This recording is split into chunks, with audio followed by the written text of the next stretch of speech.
Hello and welcome back to the channel. The manhwa we are going to recap today is about a genius businesswoman who reincarnated in another world. So let's begin our recap.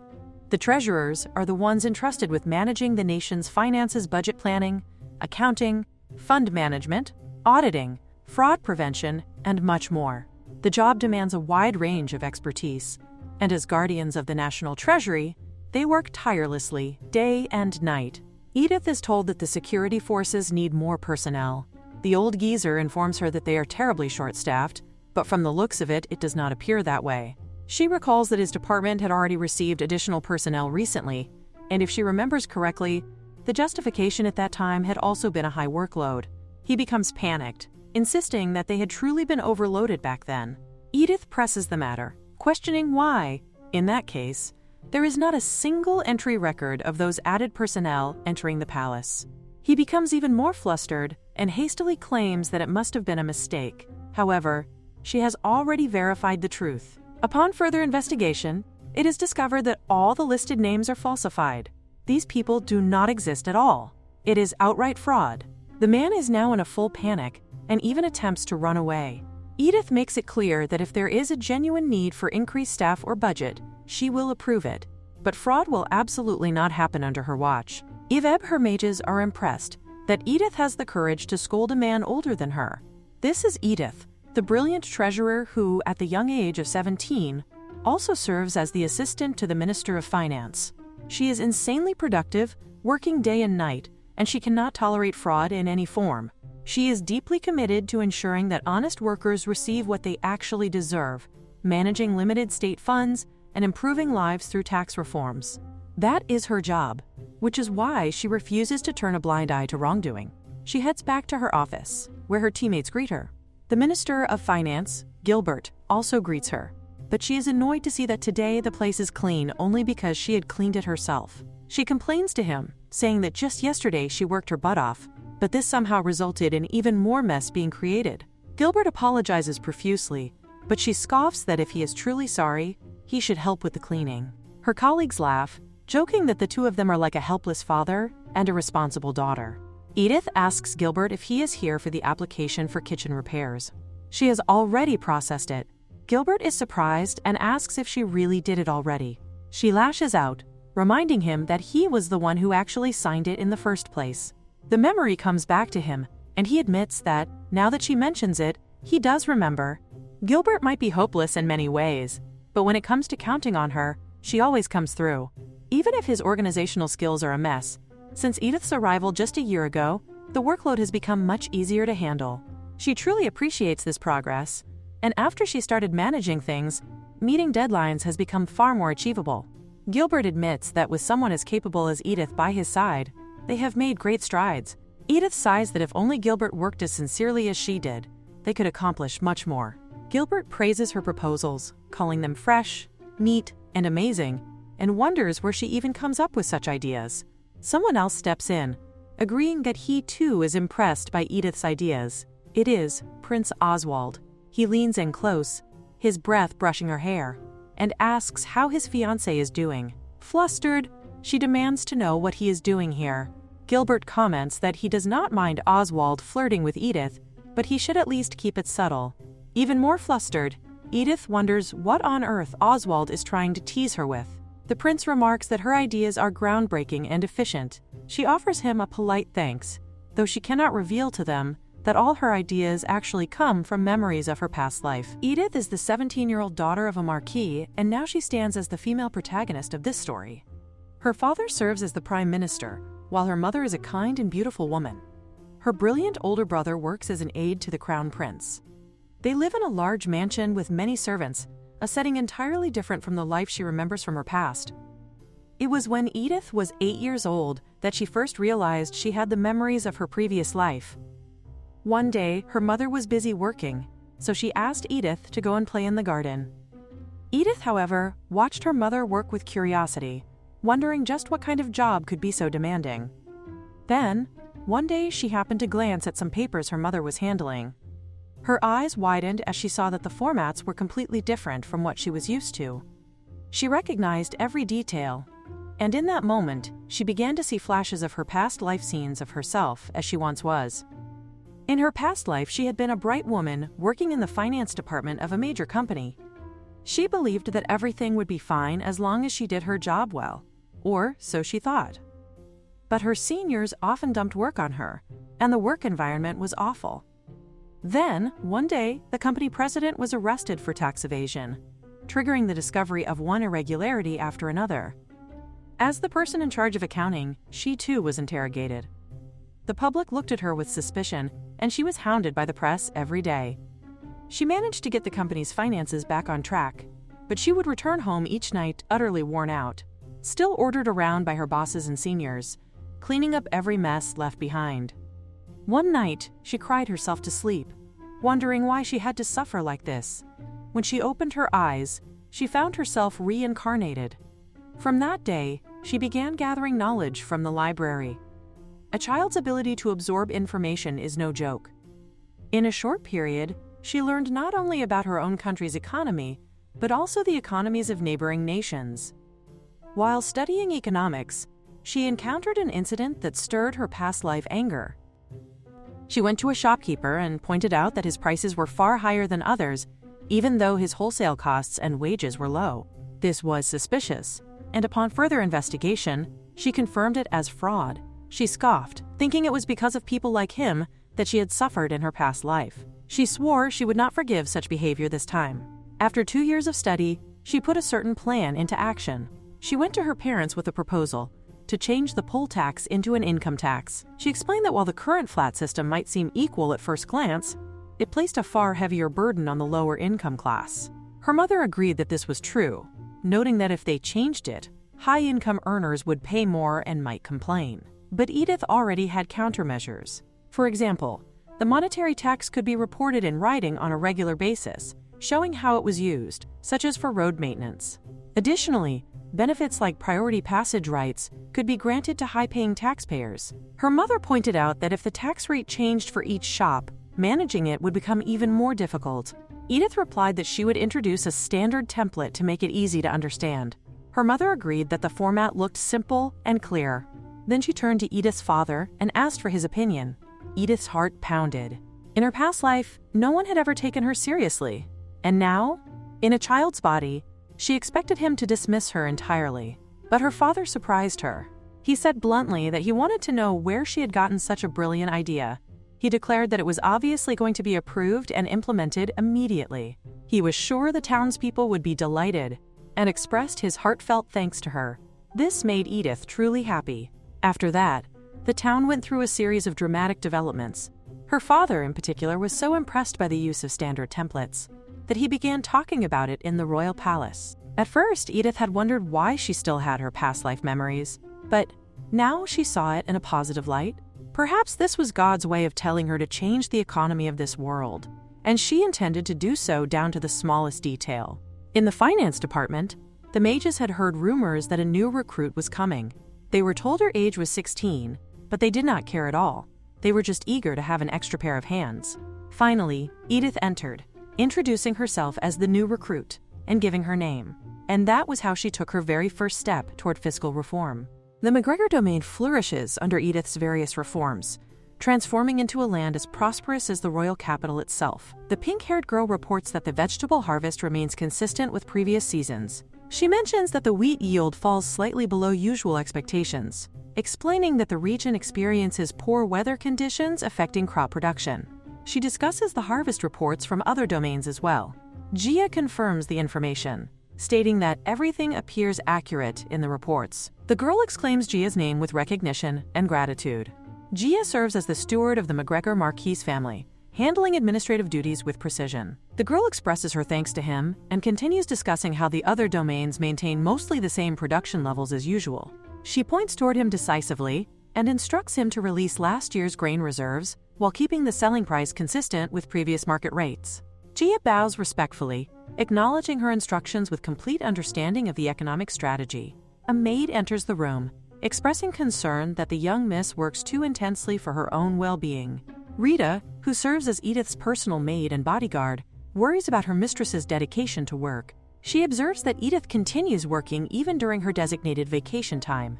Edith addresses Rita directly, telling her that she worries excessively about such matters. She explains that the work feels manageable and that she genuinely wants to understand the domain's current situation in detail.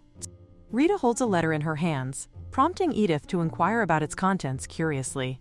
Rita explains that the document contains a petition from the local crafts guild, one of the organizational systems that Edith helped establish and popularize throughout the domain. The guild system operates as more than just a gathering place for people in similar trades to exchange professional opinions regularly. The system actively encourages members to voice their concerns and suggestions freely to their lord, creating a direct communication channel between workers and leadership. Edith reads through the petition carefully, discovering that the guild members express interest in considering the export of their lace products to other countries for expanded market reach. Edith acknowledges their proposal with understanding, recognizing the business potential. Rita provides additional context, explaining that the lace produced in the McGregor domain enjoys tremendous popularity among customers throughout the region. Edith reflects internally on this reputation, confirming Rita's assessment with her own observations. The domain's lace gains fame for its intricate patterns and exceptional workmanship that sets it apart from competitors. The product sells out immediately, even in domestic markets, creating a constant state of short supply that demonstrates high demand. Gia attributes this success directly to Edith's innovative leadership, crediting the young miss for the domain's prosperity. He recalls how things operated differently in the past under the previous master's management. Rita reacts with surprise to this historical reference, not fully understanding the comparison being drawn. Edith's eyes sparkle with entrepreneurial excitement as she envisions the commercial possibilities for their lace products. She describes how the lace could enhance dresses for noble customers while serving as elegant hair accessories for common people. Her imagination runs wild as she suggests that lace gloves and parasols would create lovely additional product lines for their expanding business. Her father responds with bewilderment to her enthusiastic business planning, asking for more detailed explanations of her innovative ideas. He marvels at what he perceives as his daughter's genius-level business acumen. Gia confirms that lace has indeed become a specialty product that defines the McGregor domain's economic identity. He notes that the local ladies express great joy over their increased income from participating in the lace production industry. Edith blushes modestly at the praise, insisting that she only provided some basic advice rather than creating the success entirely herself. However, she thinks privately about the importance of market expansion while recognizing a significant challenge ahead. At the current rate of demand growth, the domain's production capacity will struggle to keep up with supply requirements. Rita mentions that she hears the craftsmen express eagerness to work harder to meet the increasing demand for their products. Edith reacts with nervous alarm, exclaiming that such practices would constitute a blatant violation of proper labor standards. She compares the situation to what would practically amount to operating a black company that exploits workers. Rita responds with confusion, not understanding the terms labor standards or black company that Edith uses. Edith realizes with a start that these concepts come from her past life experience and would not be familiar in her current world. She clears her throat to cover her mistake and redirects the conversation toward more practical solutions. She emphasizes the importance of prioritizing craftsman training first before expanding production capacity. Rather than encouraging workers to labor nonstop and risk lowering quality standards, she advocates for sustainable long-term business practices that maintain product excellence. Rita acknowledges the wisdom in this approach, recognizing the logic behind prioritizing quality over quantity. Edith instructs Rita to request reports on current apprentice numbers from the guild. Based on those statistics, she will calculate realistic timelines for when they can safely begin exporting products to other countries without compromising quality. Gia compliments Edith on her excellent work as he hands her a cup of tea, showing his appreciation for her thoughtful leadership. Edith thanks Gia graciously for the refreshment and his continued support. A familiar voice calls from behind the door, asking permission to enter the room. The voice addresses Edith as Edie dear with maternal affection. Edith recognizes her mother's voice and grants permission for her to enter. Her mother apologizes for not being able to help with the domain management tasks, expressing regret about her limited involvement. Edith reassures her mother, telling her not to worry about such matters and that everything remains under control. Edith inquires whether her mother had tea with the Queen earlier that day as previously planned. Her mother confirms the meeting took place and describes how they enjoyed extensive conversation during their visit. She explains that she and the Queen have maintained a close friendship since their school days together. Despite the Queen's elevated status, their personal relationship remains unchanged, and the queen asked her to deliver a specific message to Edith. Edith responds with curiosity about receiving a message directly from the queen herself. Her mother begins by asking whether Edith knows about the upcoming soiree scheduled for a few days later. Edith chokes on her tea out of fear and shock at the mention of the social event. Her mother expresses immediate concern for her daughter's well-being, asking if she feels all right. Edith assures her that she feels fine while thinking privately about the invitation she received, and declined immediately upon arrival. Her mother continues with apparent joy, explaining that Prince Oswald has decided to attend the soiree at the last minute, changing his original plans. Edith jumps back in shock as her mother asks whether she would consider attending the soiree as well. Edith exclaims her refusal emphatically, realizing that the message came from Prince Oswald rather than the queen directly. Her mother scolds her mildly for her inappropriate language and tone.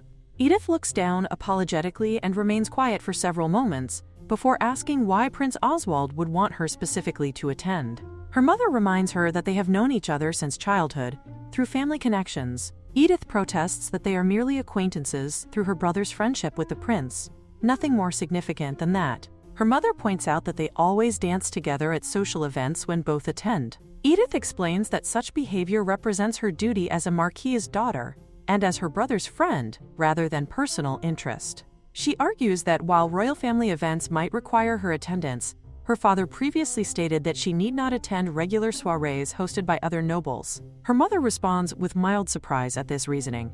Edith recalls how her father strongly advised her against attending such events, warning that bad bugs might get attached to her. She asks her mother whether there really are that many problematic insects at these gatherings. Her mother remains silent rather than answering the question directly. Edith declares that since her father instructed her to avoid these events, she will firmly decline the invitation as advised. Her mother reveals that she anticipated this response and already politely declined on Edith's behalf. Edith exclaims in frustration, asking why her mother bothered mentioning the invitation if she already handled the matter. Her mother explains that she thought Edith might have expressed interest in attending despite her usual reluctance. Edith emphatically denies any such desire, stating that work provides far more meaning than attending soirees. Her mother smiles at her daughter's response and asks whether Edith genuinely enjoys her work responsibilities. Edith smiles back and confirms that she truly enjoys her current responsibilities and finds them fulfilling. Her mother thinks privately that Prince Oswald faces quite a significant challenge in winning Edith's romantic interest. Her mother prepares to leave, noting that she stayed longer than originally planned. She reminds Edith not to push herself too hard with work and to maintain proper balance. Edith waves goodbye as Rita whispers in her ear, asking whether the young lady truly has no interest in attending the soiree. Edith responds definitively that she has no interest whatsoever in such gatherings. She explains that noble gatherings create unnecessary pain and complications in her life. The formal dresses restrict movement and make practical activities difficult, while maintaining a constant smile throughout the event causes facial discomfort. She declares that if she had money available for expensive dress-up activities, she would rather invest those resources in infrastructure development projects for their domain. Rita attempts to repeat the word infrastructure with obvious confusion about its meaning and pronunciation. Edith smiles to herself, thinking about how much she loves her current work responsibilities. She finds profit and loss calculations along with quarterly settlements surprisingly manageable rather than difficult. When people benefit from her actions and decisions, their positive responses make her glad and motivate her to work even harder for their well-being.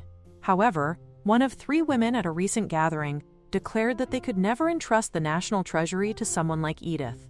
Edith wonders in frustration how the situation escalated to such a dramatic conclusion.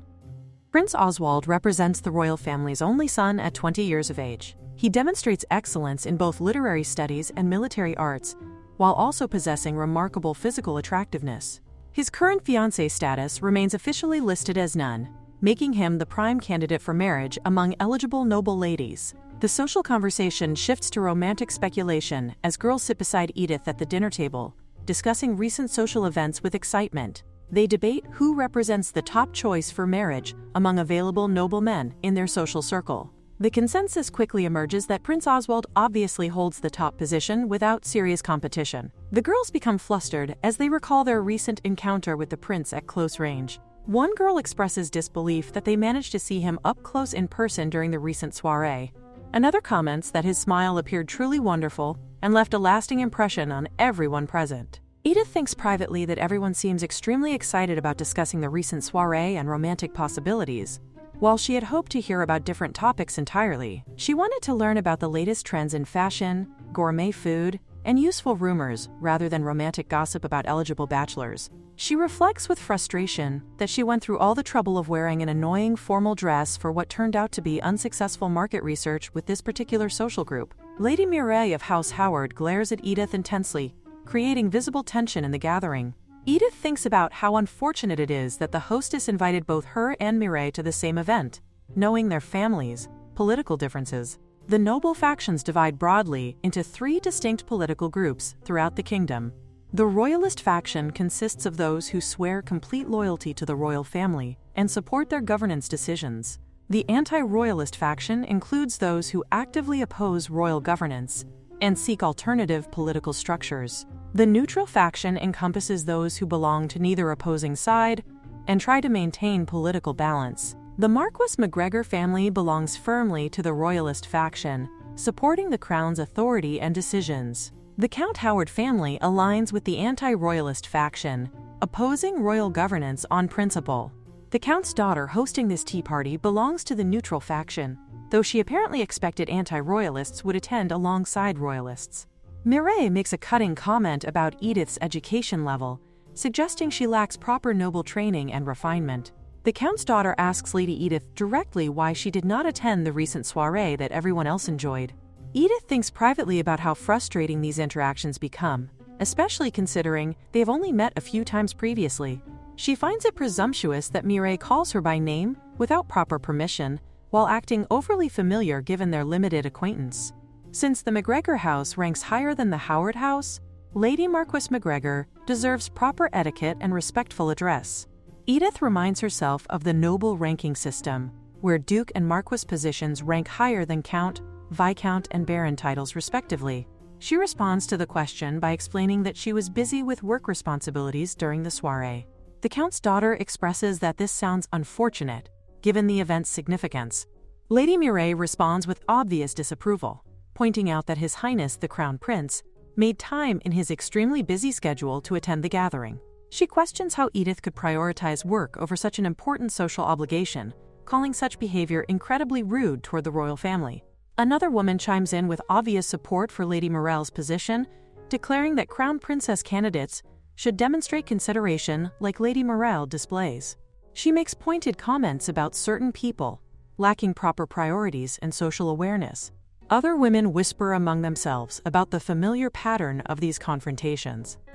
They observe that Mireille shows quite enthusiastic interest in the Crown Prince, and clearly dislikes Edith because of her close relationship with His Highness. Edith thinks privately that Mireille always picks on her in exactly this manner during social gatherings. This repetitive behavior explains precisely why she hates encountering Mireille at these events. She decides she needs to consume something tasty to cope with the stress of these interactions. The Count's daughter mentions that Lady Edith maintains quite a close relationship with the Crown Prince, doesn't she? Everyone looks at Edith with obvious curiosity, asking what topics she usually discusses with him during their interactions.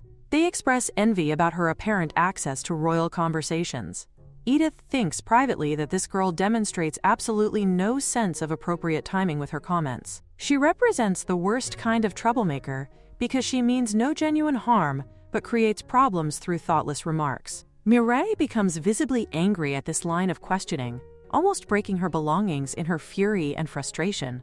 Edith sighs internally, recognizing that she knew the conversation would inevitably lead to this uncomfortable territory. She looks up calmly and clarifies that calling their relationship close would represent a significant overstatement of the reality. She explains that they merely exchange words occasionally due to work-related matters rather than personal friendship. The Count's daughter expresses surprise at this clarification, noting that everyone in their social circle discusses their relationship differently.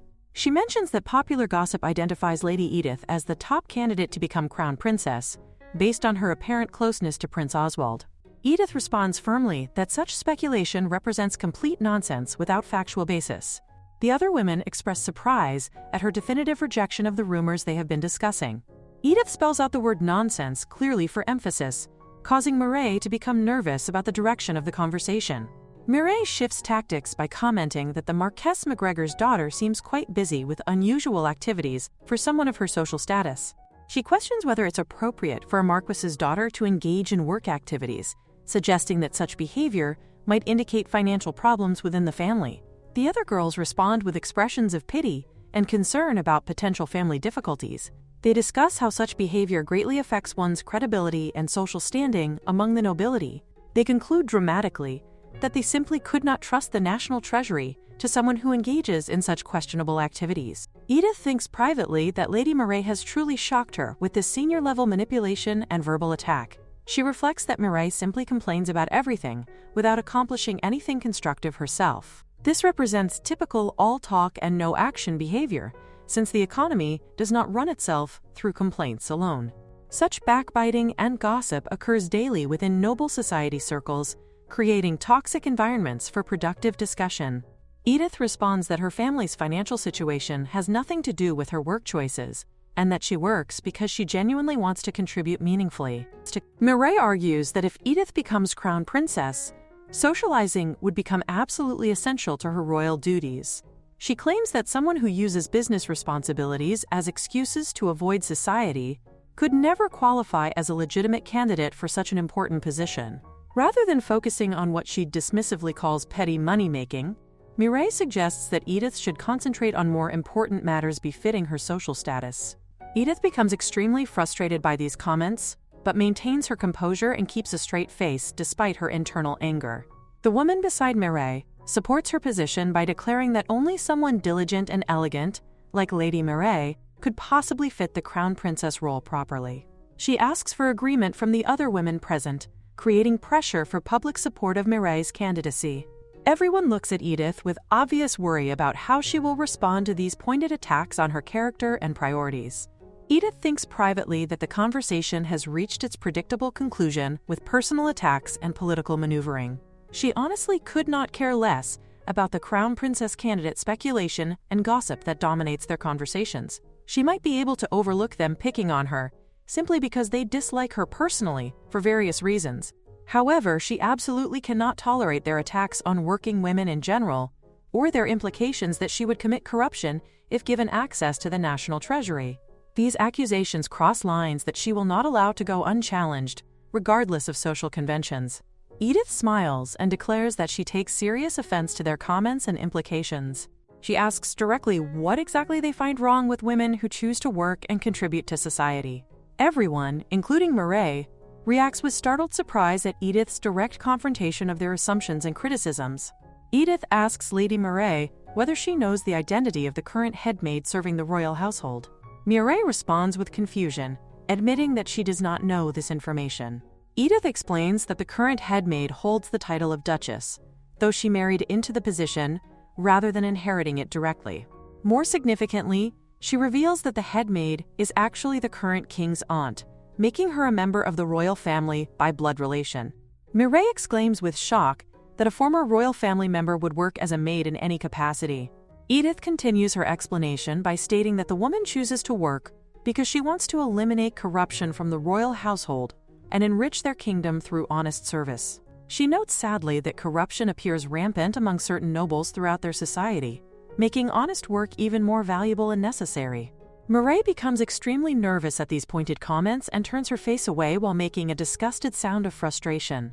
Edith thinks privately that she would love to expose Mireille's parents' specific corrupt practices, but restrains herself to avoid leaking sensitive internal information that could cause larger political problems.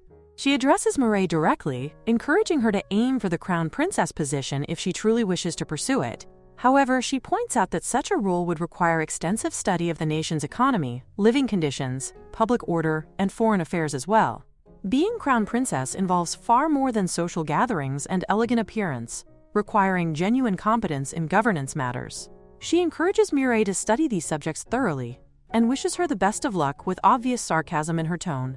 Shivers run down Mireille's spine as she trembles with fear and breaks her belongings in her agitation and anxiety. Edith thinks privately that she wishes these women would stop provoking her repeatedly during every social encounter, as their behavior forces her into these uncomfortable confrontations. The Count's daughter addresses Lady Edith with obvious concern about the tension that has developed during the tea party. Edith thinks with alarm that she has created a scene during what should have been a pleasant social gathering. She apologizes sincerely for ruining the lovely tea party with her outburst and confrontational behavior. The Count's daughter responds graciously, insisting that no apology is necessary for speaking truthfully. She actually admits feeling rather refreshed by witnessing someone rebut false accusations so clearly and directly. She compliments Lady Edith as truly amazing for her ability to articulate her position so effectively under pressure. Edith reflects that she has made it her personal policy to speak up when confronted with unfair treatment or false accusations. In her past life, she remained silent when people attacked her unjustly, but her current life operates under different principles entirely. She has decided to say what she wants to say and do what she wants to do without compromising her values for social convenience. This represents Edith McGregor's chosen way of life in her current existence, prioritizing authenticity over social conformity. The scene shifts as Edith reflects privately that the Crown Prince was not originally scheduled to attend the recent soirée, according to the information she received. She wonders why he suddenly decided to change his plans and attend the gathering at the last minute. Her mother mentioned this unexpected change in his schedule as well, confirming that the decision came as a surprise to everyone involved. For such a busy royal family member to suddenly alter his carefully planned schedule, he must have had a compelling reason for attending that particular social event. Prince Oswald reaches his hand out toward Edith, drawing her back toward him and moving closer to her during their interaction. Edith exclaims internally with surprise and alarm at Prince Oswald's unexpected approach and physical proximity, wondering what has prompted this sudden attention and what his intentions might be regarding their relationship moving forward. Prince Oswald approaches Edith with casual familiarity, greeting her warmly and commenting that quite some time has passed since their last meeting. He observes her expression with amusement and asks whether she really needs to look so thoroughly disgusted by his presence. Edith stands motionless in silence for several moments before responding with a question of her own, asking whether there exists anyone who could manage to smile genuinely in such an awkward situation. A nearby worker observes their interaction with obvious curiosity and interest. Oswald remarks that her attitude seems quite harsh, especially considering how much he genuinely wanted to see her again after their extended separation. Edith immediately backs away from him and declares emphatically that she absolutely did not want to see him at all during this encounter. She thinks privately with intense frustration about how seriously annoying his behavior becomes during these interactions. He consistently teases people in exactly this manner, which explains why those bizarre rumors about her being a potential fiancé candidate continue spreading throughout noble society circles. This particular situation totally invites misunderstanding among observers and creates unnecessary complications for her reputation and social standing. Edith physically pushes him away while speaking formally, addressing him as Prince Oswald, and requesting that he please watch both his words and his behavior more carefully. She explains that his actions cause unnecessary misunderstandings among witnesses, creating situations that become extremely troublesome for her to navigate socially.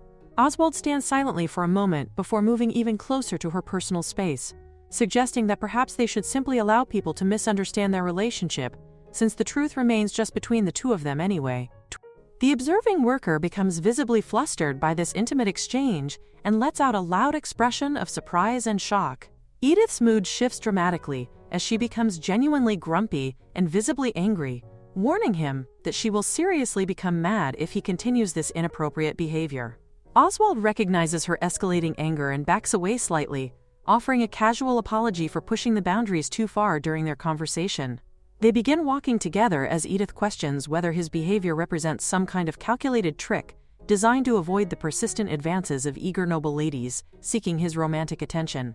She warns him against using innocent people as shields, simply because he finds the prospect of marriage arrangements bothersome and inconvenient. Oswald mutters quietly under his breath that apparently she still does not understand his true intentions after all this time. Edith asks him to clarify what he meant by that comment, but Oswald dismisses her question by claiming he said nothing important. Oswald changes the subject by mentioning that he heard detailed reports about the recent Tea Party incident, where she clashed publicly with Lady Howard. Edith responds that such confrontations represent the usual pattern of their interactions, explaining that Lady Howard treats her like a personal enemy, for reasons she cannot fully comprehend. Oswald laughs at this situation and comments that the way women think and operate socially can prove absolutely terrifying to observe from the outside. Edith thinks privately about whose fault she believes this situation really represents, concluding that Oswald himself serves as the primary cause of these social complications through his behavior toward her. She tells him directly that she would love to demonstrate to all those eager noble ladies exactly how petty their country's prince can actually behave in private. She suggests sarcastically that they would probably feel thrilled to discover his true personality behind the polished public facade. Oswald observes that she seems to be letting her genuine thoughts slip out more freely than usual during this conversation. He asks what happened to her typical fake smile that she normally maintains during social interactions. Edith responds honestly that she sees no need to fake anything around Prince Oswald specifically, since he already knows her true personality. Oswald holds his head in his hands and sighs with apparent frustration at her blunt honesty and direct approach to their relationship. Edith reflects privately that he used to demonstrate much nicer behavior in their past interactions, particularly back before she even recovered the memories of her previous life experiences. She recalls that Oswald and her brother Alan had maintained a close friendship since their childhood years together. During those earlier times, Oswald would throw small rocks at her window while climbing skillfully up the large tree outside her room to gain her attention. Her brother would often greet Oswald by asking whether he had snuck out of the palace again without proper permission or escort. Oswald would climb onto the balcony while telling them not to be so uptight about formal protocols and security procedures. Oswald would occasionally visit the McGregor estate in complete secrecy, avoiding official channels and royal guards. Whenever he managed these clandestine visits, they would often spend time playing together as children without the constraints of formal royal protocol. As Alan's younger sister, Oswald had genuinely doted on her with protective affection and brotherly care. Her brother would sometimes complain that Oswald was clinging too much to his little sister during their playtime activities. Oswald would mention that Lucas was present as well during their childhood games and adventures. Oswald would extend his hand toward young Edith invitingly, and they would hold hands naturally while exploring the estate grounds together. Edith remembers wistfully that back during those innocent childhood days, Oswald really demonstrated such genuine kindness and consideration toward her well-being. She wonders sadly why his behavior has changed so dramatically, from those earlier times to his current teasing and somewhat manipulative approach. Edith sighs with confusion and admits that she simply does not understand his current motivations or behavior patterns. Edith becomes quiet and formal again, requesting politely that he please move out of her way since his presence interferes significantly with her important work responsibilities. Oswald tells her not to behave so coldly toward him, explaining that he actually has some genuinely good news to share with her. Edith asks with curiosity what kind of good news he might possibly have that would interest her, given their current strained relationship. Oswald smirks with obvious satisfaction and reveals that the new bridge construction project she kept insisting they desperately needed has finally received official approval from the relevant authorities. Edith exclaims with tremendous excitement, her eyes sparkling with joy as she breaks into a huge genuine smile for the first time during their conversation. Oswald confirms that the proposal finally passed successfully in Parliament after extensive political negotiations and lobbying efforts. Edith asks eagerly when the actual construction work can begin, showing her practical focus on implementation rather than just political victories. Oswald explains that Gilbert should contact her soon, with specific details about timelines and procedures for moving forward with the project. Edith suddenly becomes startled as she realizes something significant about recent events and asks whether this bridge approval explains why he suddenly decided to show up at the ball the other night. She explains her reasoning, noting that she heard someone from the political opposition would be attending that particular social gathering, which would have provided an excellent opportunity for informal political discussions. She understands that people tend to relax more significantly at parties, especially after consuming a couple of alcoholic drinks, which makes difficult conversations easier to navigate successfully. Even while knowing that all the eager noble ladies would focus their romantic attention on him throughout the evening, Prince Oswald still made the strategic decision to attend specifically for political purposes. Oswald begins to explain that he did everything for Edith's sake personally, but she interrupts him before he can complete this romantic declaration. Edith enthusiastically declares that obviously he did everything for the good of the kingdom, as would be expected from their responsible crown prince. She acknowledges that while he may prove annoying sometimes in their personal interactions, He genuinely fulfills his role as crown prince excellently. She praises him for consistently putting the country's needs first in his political decisions and personal sacrifices. Oswald finds himself completely speechless at her interpretation of his motivations, attempting to clarify that his meaning was not exactly what she understood. Edith grabs his hand enthusiastically and addresses him formally as Prince Oswald, expressing tremendous gratitude for his dedication to the kingdom's infrastructure development needs. Oswald tries unsuccessfully to redirect her understanding of his true motivations. Edith backs away from him and explains that she cannot afford to waste any more valuable time during this conversation. She needs to go immediately to ask Lord Gilbert to allow her to take charge of the bridge construction project management. She formally takes her leave from Prince Oswald with obvious excitement about the new professional opportunity ahead. Oswald sighs deeply and holds his head in frustration as he hears Edith calling back to thank Prince Oswald once again for his service to the kingdom. She promises enthusiastically to do her absolute best work on this important infrastructure project. Oswald mutters to himself that such a response represents exactly the kind of reaction he should have expected from Edith, given her consistent focus on work over personal relationships. Edith receives her official appointment as the budget manager for the ambitious new bridge construction project that will significantly improve transportation infrastructure throughout their domain. The maintenance division holds primary responsibility for actually supervising the day-to-day construction activities and operations on site. They also bear responsibility for creating the provisional budget estimates that will guide the entire project's financial planning and resource allocation. Edith's specific job involves carefully checking the submitted provisional budget documents for any potential flaws, inconsistencies, or unrealistic projections that could cause problems during actual construction phases. She examines the paperwork meticulously, noting with concern that the material costs appear suspiciously low compared to current market rates for similar construction projects. She also questions whether the budget allocation for labor costs has been set at an appropriately high level to attract qualified workers. Her brother enters the room quietly before suddenly calling out her nickname loudly and enthusiastically. Edith becomes startled by his unexpected arrival and greets him with mild irritation, asking him please not to scare her like that during her focused work time. Her brother responds with good-natured laughter, apologizing casually for the surprise, while explaining that she appeared so completely engrossed in her work that he felt compelled to get her attention dramatically. He pats her head affectionately as Edith tells him firmly not to treat her like a child, expressing frustration with his patronizing gesture. Edith suddenly realizes something important based on her brother's presence and looks at the clock with growing alarm. She exclaims in shock that the time has become so late already, despite feeling like she just ate a small meal only a short while ago. Her brother points out that the sun has already set completely, creating darkness outside their windows.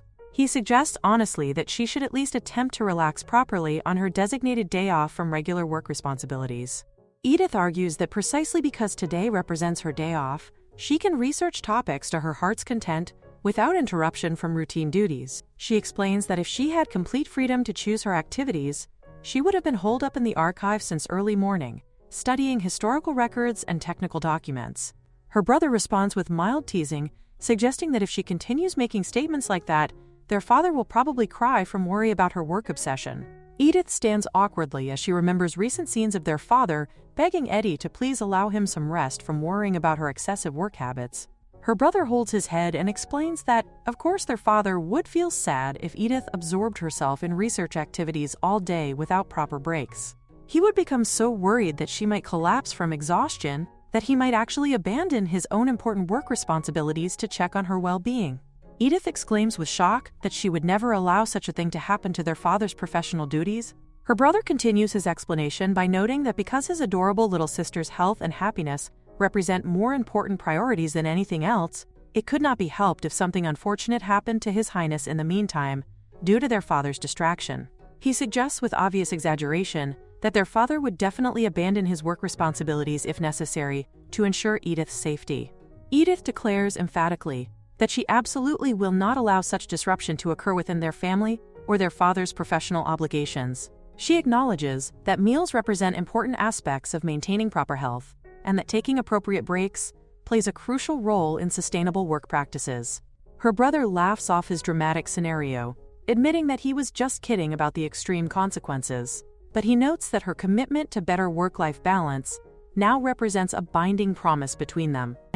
Edith agrees to this promise while thinking privately that if she were living alone without family oversight, her brother would definitely follow through on his threats to involve their father in monitoring her work habits. She concludes reluctantly that she has no choice but to complete the remaining research work at a later time when family members are not monitoring her so closely. Edith suggests cheerfully that they should head to dinner together now that she has agreed to take a proper break from work. As she prepares to leave, she accidentally drops some of her important papers on the floor. Her brother questions whether Edie is actually planning to return to work activities after dinner, despite their recent conversation about work-life balance. Edith admits somewhat sheepishly that she will definitely be sure to stop working before the date officially changes to the next day, showing some compromise in her usual all-night work sessions. A moment of silence occurs as she realizes how this sounds to her concerned brother. Her brother responds with simple agreement, recognizing that this represents the best compromise he can realistically expect from his work-obsessed sister. Edith thinks privately with frustration that she simply cannot win arguments with her overprotective family members who monitor her work habits so closely.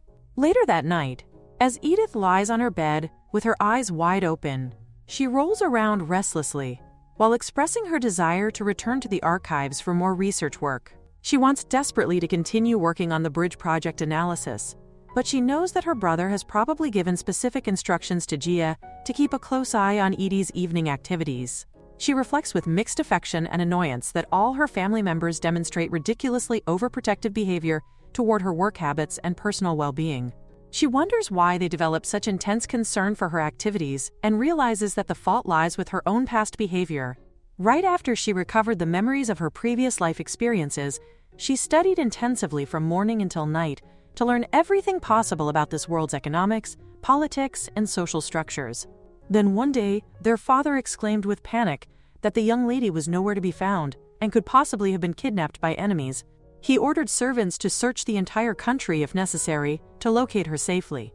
Edith recalls that the whole house fell into complete uproar over her disappearance, but the person in question was simply lost in a sea of books in the quiet archives, completely absorbed in learning. She acknowledges that staying up all night reading technical manuals does not represent normal behavior for a child, regardless of their intellectual curiosity or academic interests. For some reason, only their mother found this obsessive studying behavior amusing rather than concerning, while everyone else worried about potential health consequences. Since she cannot return to active research tonight due to family monitoring, she decides that she will have to be content with just reviewing the information she read during the day's work session. First, regarding material costs, she notes that no major fluctuations have occurred in recent years that would justify the low budget estimates. Including neighboring countries in her analysis, she finds no signs of raw materials shortages or increased demand from major construction projects that would affect pricing. In that case, she will need to investigate which specific trading company the maintenance division conducts business with, as this relationship might explain the unrealistic cost projections.